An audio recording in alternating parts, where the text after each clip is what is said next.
Hello, greetings and welcome to Paine's Games Reviews with myself, Base Driver, where if you enjoy the content then I invite you to leave a like and comment, share this with your friends and most importantly hit that subscribe button and the notification bell to ensure you get notified of my latest content. So, released in November 2024 and having just seen its latest content update last week, Astro Bot by Team Asobi on the PlayStation 5 has captivated a wide audience of kids and adults alike, selling surprisingly well, even going on to achieve Game of the Year status at Jeff Keighley's Game Awards, and receiving high praise from former Nintendo royalty Reggie Fils-Aimé. As my followers will know, I have just completed the game myself last week, and as the first title we as a family have been playing on the PlayStation 5 Slim model, each with our own separate playthroughs, it makes for the perfect first review on the channel. So let's start at the beginning. Premise. Astro Bot comes on the heels of previous Japan Studio / Team Asobi minigames that focused on showcasing the functionality of PlayStation's new peripherals, including the DualShock 4, PlayStation VR and DualSense controller, the latter of which the PS5 features Astro's Playroom as a pack-in title, continuing the trend. Where those titles were short, dedicated tie-ins to the particular gimmick of the time, Astro Bot expounds upon the design, themes and mechanics found in those prior releases, developing the titular Astro into a rounded and balanced mascot in his own adventure on a scale akin to Mario Bros. 3. The story is simple. Following the events of Astro's Playroom, Astro is chilling with his crew of bots on the starship PS5, jamming to some sick beats when the globulous alien Nebulax mashes up their ting, and next thing you know, the PS quintuple is nosediving into a sand planet, minus its crew and multiple vital components: the CPU, GPU, SSD, memory and cooling system, all of which have been scattered across the surrounding star system.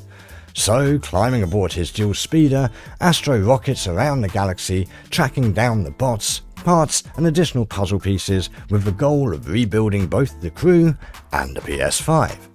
Straight away, the premise is diving the well of over 40 years of gaming history, borrowing elements from both id Software's Commander Keen and Mario Odyssey in the same stroke, which establishes a fundamental element we shall see throughout the title, for, just as the premise and story suggests, Astro Bot is not really offering anything incredibly new or revolutionary, nor is it forcing protracted obtuse storylines into the mix.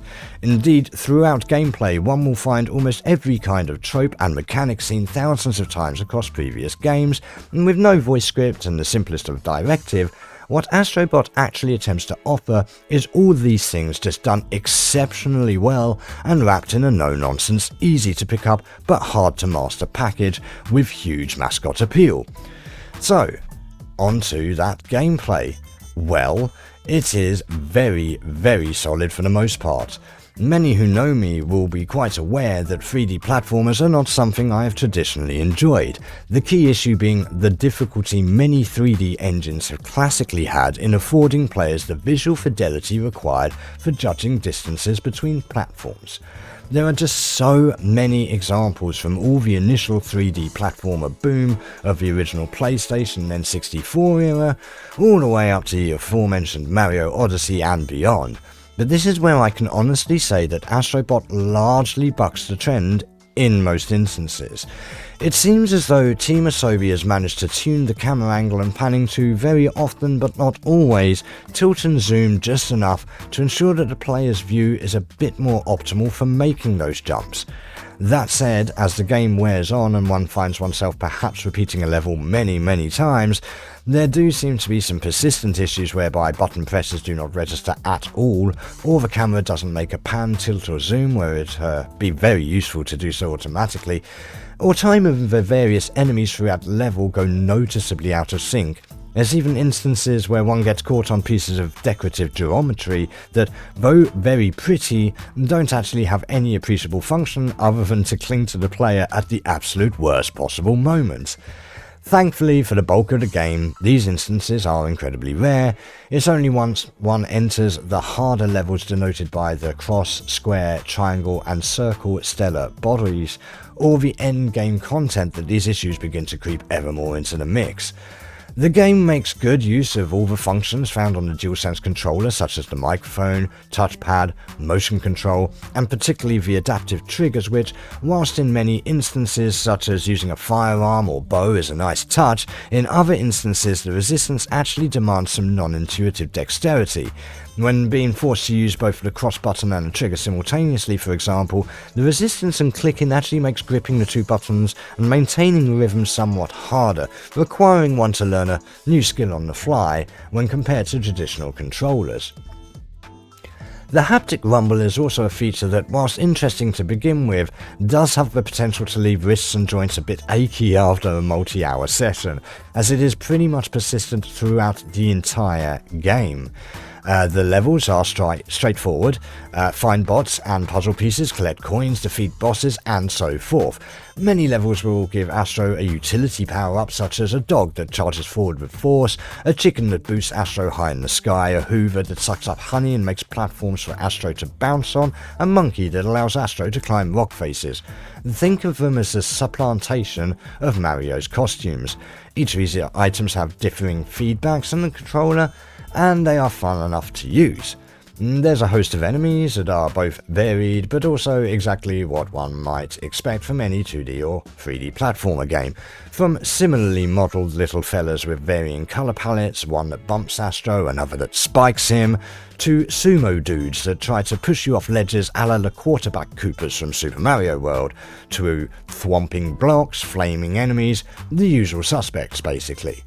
None of them particularly stand out, but then they're all colourful and mildly challenging enough in their own ways to make for a decent fodder as Astro collects coins after dispatching them.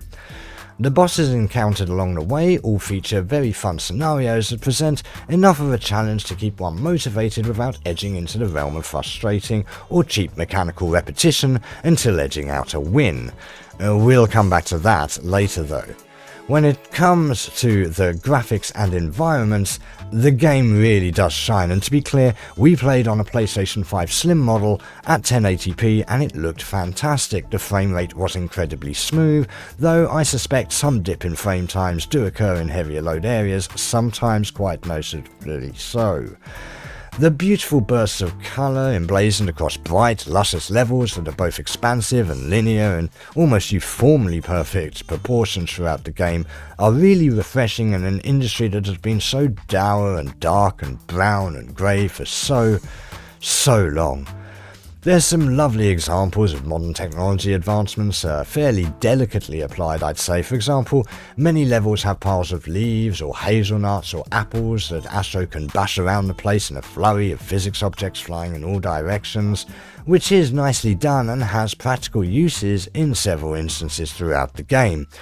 All the vegetation looks lush and moves nicely, and even the dark levels exude enough vibrance to not come across glum or even make it hard to discern the environment within.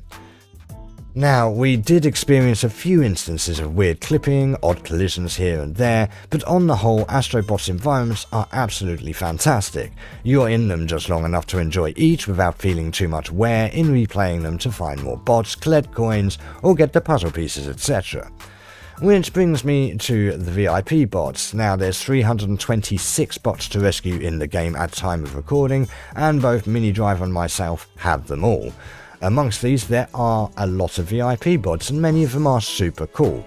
I'll try not to spoil too many here, but let's say there's some that only the most hardcore 30-plus-year-old PlayStation fan will recognise, and some that all of our kids will instantly recognise.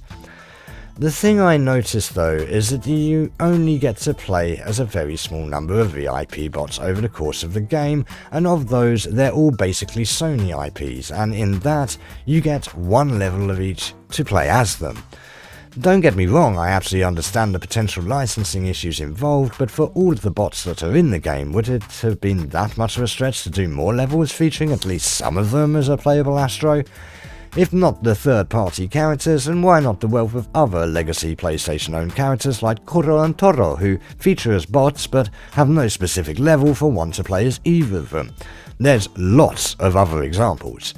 In totality, looking back on the game now, I really do feel that it would have been benefiting from more VIP bot-themed levels that adopt the gameplay in whichever way to suit. The ones in the game are done so well. It's just a shame that it comes across a little like, yeah, nice idea, but we kind of petered out on it halfway through.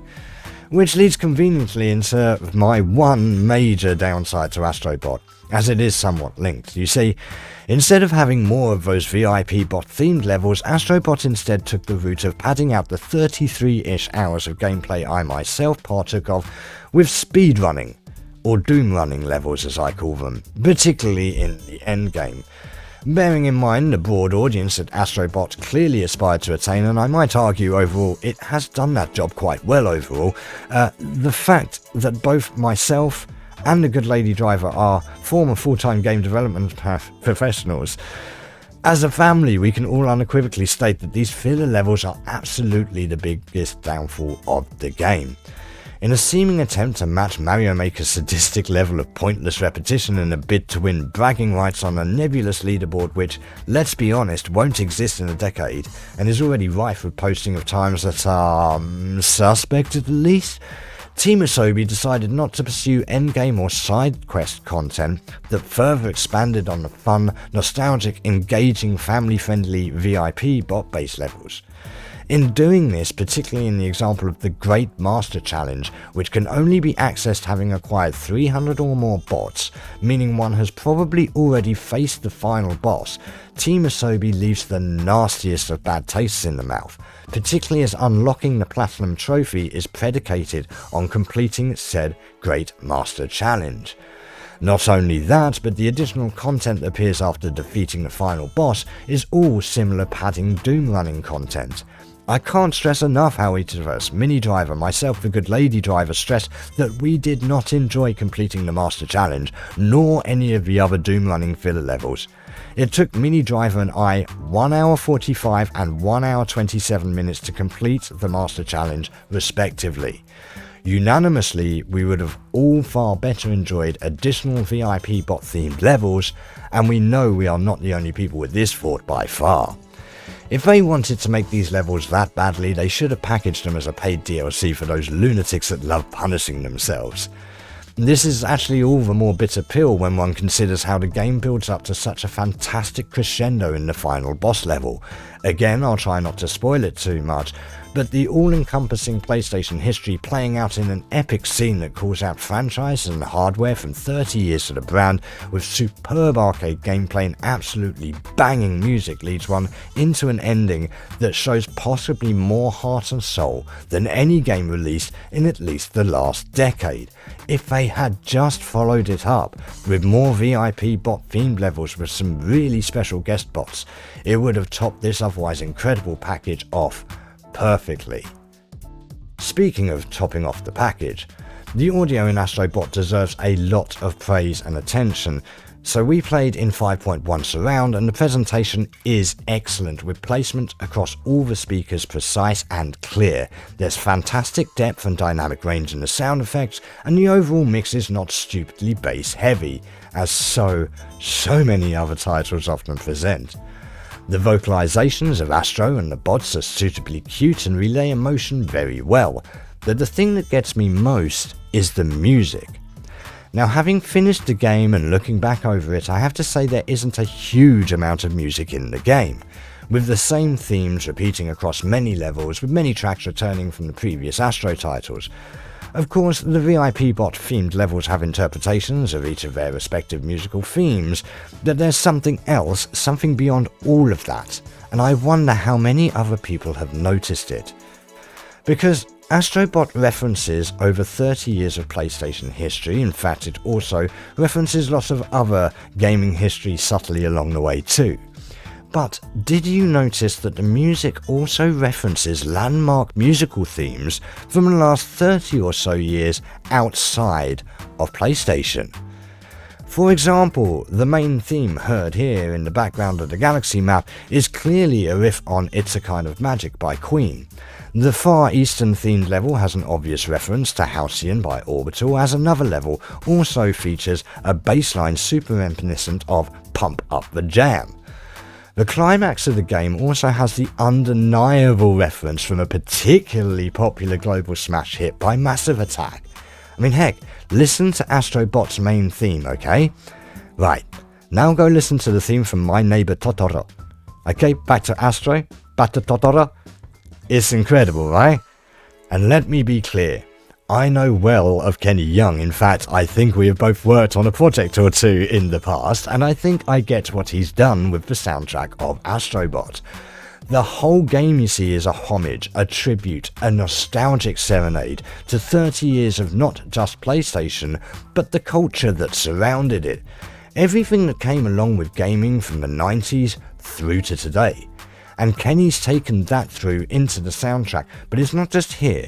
He's been building on this with each of the previous Astro iterations. Indeed, you can hear the evolution of the returning themes through the Playroom or the VR game into Astro Bot. I just get the impression that Kenny was thinking on a whole other level with nostalgic audiological prompts, and I'd love to ask him directly if this was the case. I'd also love to hear if you guys out there noticed this at all. Let me know in the comments. So, what's my overall verdict for Astro Bot, including all the additional content released to date of recording this video? Well, Astro, for my first review on this channel, you get an 8 out of 10. Astro Bot is overall a fantastic game that offers a good 30 plus hours of gameplay that for the most part is super compelling and particular fun to share with a family. If you want to sit down with your kids to play something you can all enjoy and find a challenge in, while sharing gaming history as you explain the characters you recognise and they explain the ones they know, and finish up with one of by far the absolute best endings to a main campaign in any game on the market today, then Astro Bot is the game for you. There's just so much love, heart, care and attention put into the bulk of the game, and you can feel every single second that each of the developers put into making this game sing as you play.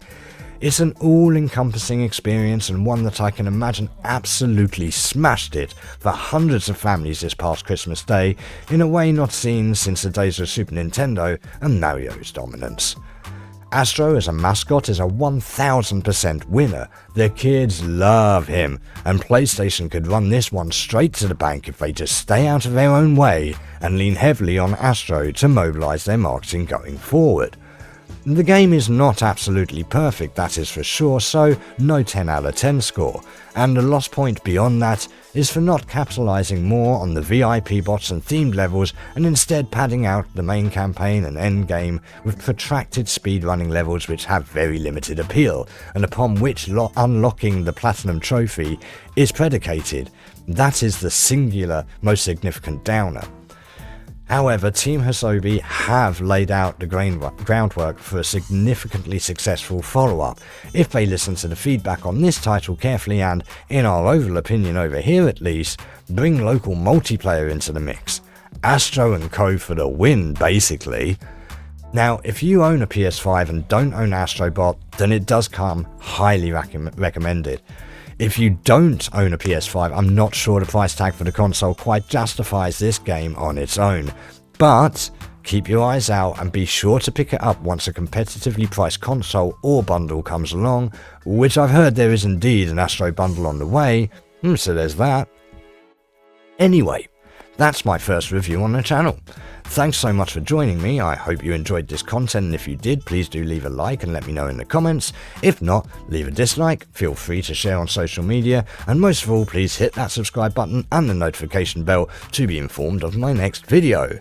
This has been Bass Drive from Paine's Games. Thanks again for watching, take care out there, and I'll catch you in the next one.